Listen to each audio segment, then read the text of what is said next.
Uh-oh.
Okay, we'll start with this. We now know who Shannon Ryan is going to be facing later on this month on the 13th in what will be her third ring appearance this year. She's going to be facing Ireland's own Kate Radomska, who, like Shannon Ryan, is coming right off a loss. Kate Radomska, 34 years old, to Shannon, who's 28, in a fight scheduled for 8 rounds in the super flyweight division, a division that is fast heating up, this proliferation of talent. Crawford. Shannon Ryan sports a professional record of 7 wins with 1 loss, no draws, no recorded knockouts, but she can punch a bit.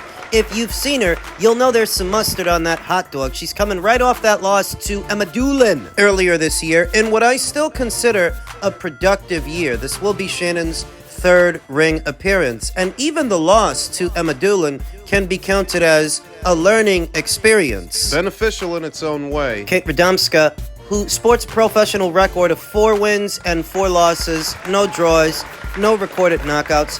Good rebound fight for Shannon Ryan, who in many ways is still a greenhorn, still has to make her bones in the paid ranks. This is a winnable fight. Kate Radomska was last in action earlier this year in June, opposite the ring unbeaten Chloe Watson. Lost the points decision. Kate Radomska is on the bounce too. She's coming off a loss. Shannon's coming off a loss. Just at first glance, I think that Shannon Ryan will win the fight. I think that Shannon Ryan will win a points decision. I think Shannon has a higher ceiling and more tools than Kate Radomska. It's good that they're getting her out one more time before the year is over so that she can close it out on a win and be primed for something bigger and something better in the coming year. For Shannon, it's really all about getting experience. It's really all about getting more fights and more rounds in the bank, because this is a very deep division, even for a talented fighter, and she is talented. My honest opinion is she shouldn't fight for an alphabet title next year. No, I would like to see Shannon fight 3 to 4 times next year en route to a world title after that. Perhaps towards the end of next year she can fight for a title, or the beginning of the next one after that, because at just 7-1, those eggs need more bacon. This is a deep division. The sooner you fight for an alphabet title, the sooner you win one, the sooner there's going to be a line of girls around the block ready to fight you for it. Shannon Ryan still has the potential to become the face of this weight class, or at least one of them. Because she's hot? Because of that and because she can fight. There are so many good up-and-comers in the super flyweight division, more than I can keep up with. And Shannon is one of the lucky ones. One of the ones that's lucky enough to fight under a major promotional banner on a major platform. That does give her an edge. So, for a pocket-sized fighter, like Shannon Ryan, she's almost always going to have to work a little harder than the other girls to close the distance because she's small. She's on the smaller, shorter, stumpier, stockier end of the spectrum as far as super flyweights go. There's got to be an emphasis on head movement so she's not getting peppered with punches on her way in, catching and countering as well, catching and shooting out of the high guard. She can be lethal, mid-range to inside. She's fluent in fighting, but she has to get there first, and that in and of itself is a trial. There's got to be some emphasis on cutting off the ring as well against moving targets that are going to move away from her, circle away, and try to keep her at arm's length. At 7-1, there is a lot more work needs doing. A lot more to learn. There's no shame in that. You can hardly expect a fighter with only 8 professional bouts to have it all figured out. These are just some of the particulars. Some of the things that Shannon Ryan in particular is going to have to work on, given her physical dimensions, how she's built, and how she likes to fight a fight. I think she's gonna beat Kate Radomska. Likely by way of a points decision. I'm confident in that, but in the coming year, she does have to hit the ground running. I would like to see her fight 3 more times, 4 perhaps, in the coming year. If she can. Still believe in this fighter, and I still think she can become the face, if not one of the faces, in the super flyweight division. Look for the ring return of Shannon Ryan later on this month on the 13th. Men's welterweight news. Manny Pacquiao could be fighting until he's 50, still eyeing a comeback against Mario Barrios, but who wants to see it?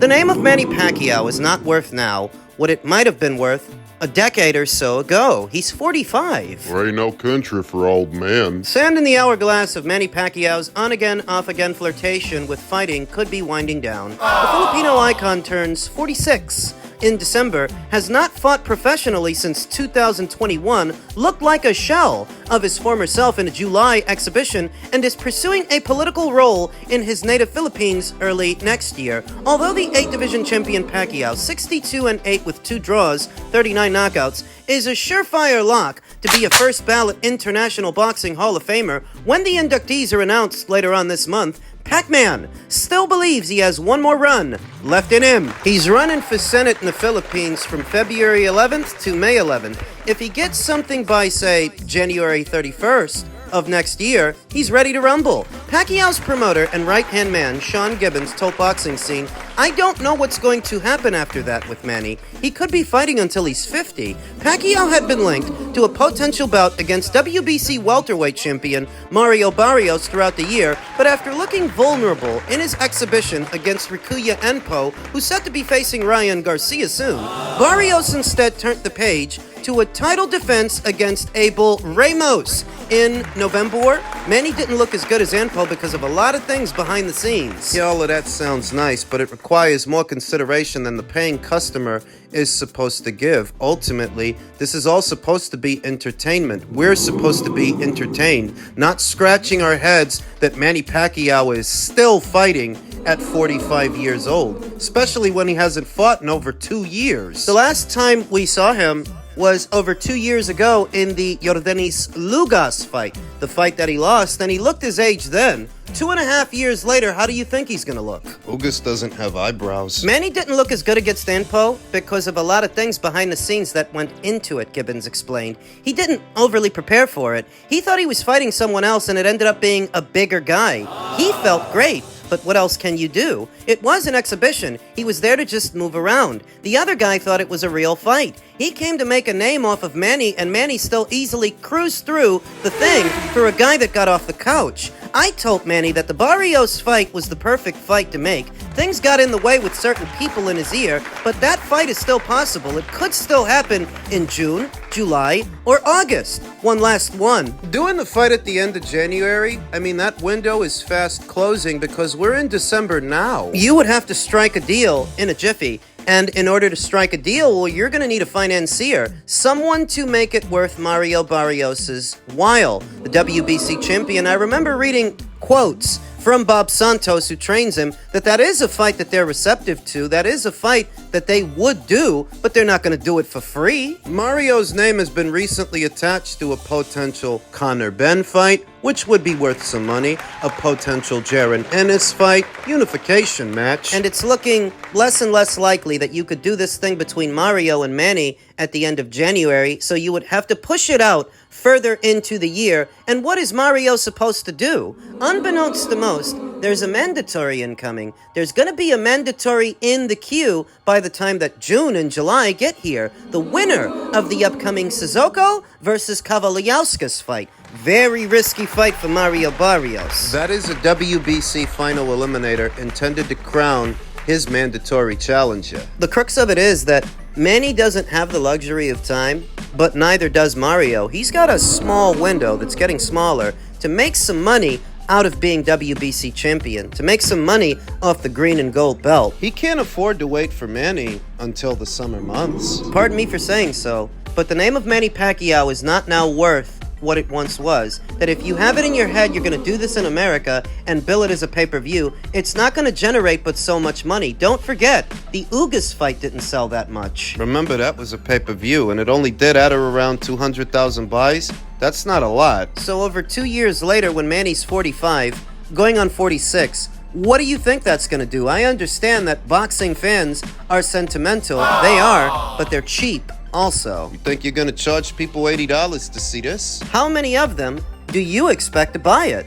To buy this? Not that Mario has the luxury of time, because he doesn't. He may not have until June or July. For waiting around for Manny, he can fight Conroy Ben. That fight is right there. They can make it for the first quarter of next year or the second quarter, all before June or July or whatever it is. How much do you think Eddie Hearn would offer Mario Barrios for that fight? I'd put the number in the neighborhood of 1.5 to 2 million. I think he would, because Mario would likely have to travel.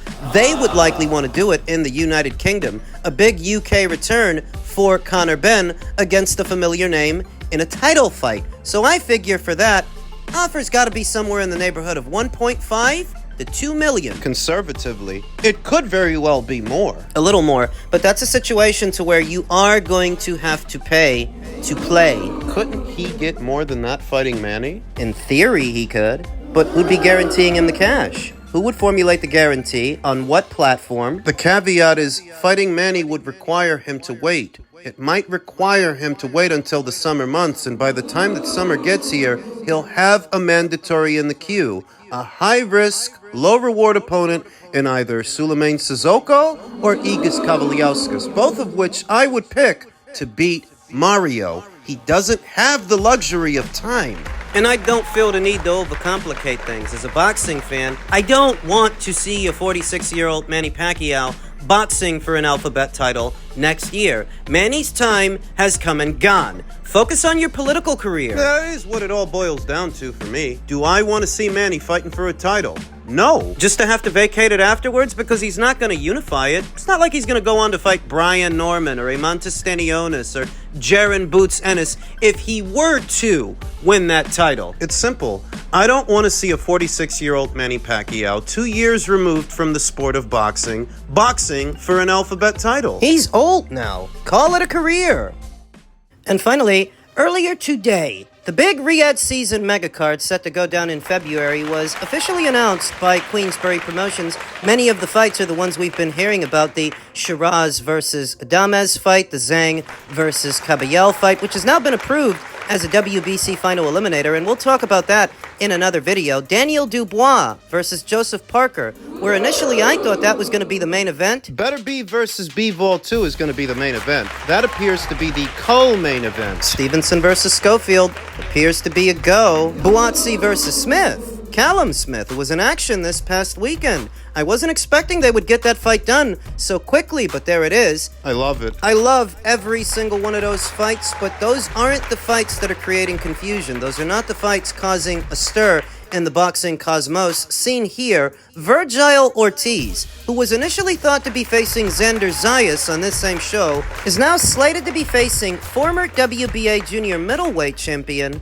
Israel Madrimov. The same Israel Madrimov that's supposed to be boxing on the undercard of Fury versus Usyk 2 is going to turn right around and fight Virgil. What? Xander Zayas reacted to the news by saying, "I accepted the fight, but never heard back. Did you just boost me? We were all in." He tagged Virgil Ortiz, Top Rank Boxing, Turkey LL Sheik, and Golden Boy Promotions, to which Virgil responded, "Yeah, I quote-unquote ducked you to fight Madrimov, LOL. Your time will come. Don't you worry. We've got bigger fish to fry over here." So he is confirming that he's going to fight Madrimov. Veteran boxing scribe Dake Jonovan said, looking into what's going on with Bohachuk and Madrimov, confusion over whether or not that fight is still moving forward, the Bohachuk 360 side seems to believe so. Ex-post suggesting that Madrimov is now fighting Virgil Ortiz was since removed. I'm guessing the same questions were asked. They asked Eddie Hearn about it. A Twitter user that goes by the name Owen02 asked, is Madrimov versus Bohachuk Bohachuk still happening?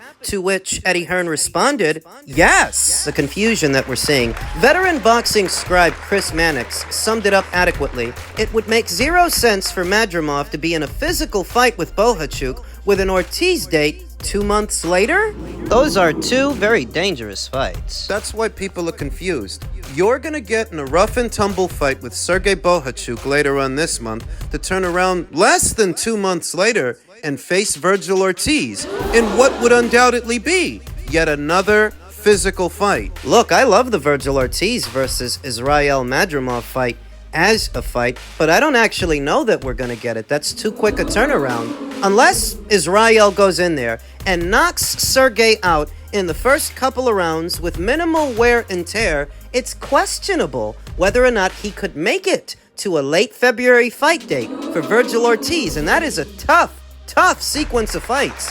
Bohachuk to Ortiz. Sergey Bohachuk would service as a common opponent between them. Virgil just fought him in August. Now Israel is fighting him in December, and he's got to make it through that fight first, but how he makes it through that fight matters as well. The crux of it is, I don't know how excited I can get about a Madrimov versus Ortiz fight in February because I don't know if he's going to make it there. Not only does he have to beat Sergey Bohachuk, he has to do it with minimal wear and tear, and as physical and aggressive as Sergey is. Seems like that's asking a lot. The Bohachuk fight is towards the end of this month. It's on the 21st, so that wouldn't even leave Israel much time to recuperate and repair, regroup, to then devise another strategy for another fighter. He'd basically go right back into camp. I don't know if I can get excited over Madrimov versus Ortiz because I don't know if it's going to happen. And what if Israel loses? Do we get a rematch between Virgil Ortiz and Sergey Bohachuk? Do they have a plan B? So he left Xander Zayas high and dry. Xander feels like he was ducked, but fighting Israel Madrimov in his place, that's not what I would call a duck. Strategic, maybe, because I can see why Virgil would accept a fight with Israel under these circumstances. That's a quick turnaround. Even if he does beat Sergey Bohachuk, he may be tenderized in that fight, so by the time he fights you, he might be a little bit easier to beat. Stylistically, he has the right style for the both of them. He has the right style for Sergey Bohachuk, a pressure fighter, and he has the right style for Virgil, another pressure fighter. What he doesn't have is much experience. The guy only has 12 professional fights. They have 2 times as many fights as he does. So what happens when a guy has the right style for the job? He's got that, but perhaps not the right level of experience. The pace could catch up to him. And I talked about that in reference to the Bohachuk fight, that he's got the right style for an aggressive volume puncher like Sergey, though because he doesn't have that many rounds in the bank, because he's only been 12 rounds 2 times, a fast-paced fight might wear on his energy reserves because he's not as used to going 12 as some of these other guys. Yeah, but Sergey's only ever been 12 rounds 2 times. Yes, but he still has more rounds in the bank than Israel. More rounds overall. He's more used to fighting at that pace than Israel because he has more fights. Still tricky. So it looks a lot like the former champion Israel Madrimov is about to run the gauntlet. 2 of the more dangerous, difficult, and persistent punchers in the junior middleweight division. Chalk it up to him being a throwback fighter. Or a moron. He's gonna get the box on 2 very big Riyadh season shows if everything goes to plan.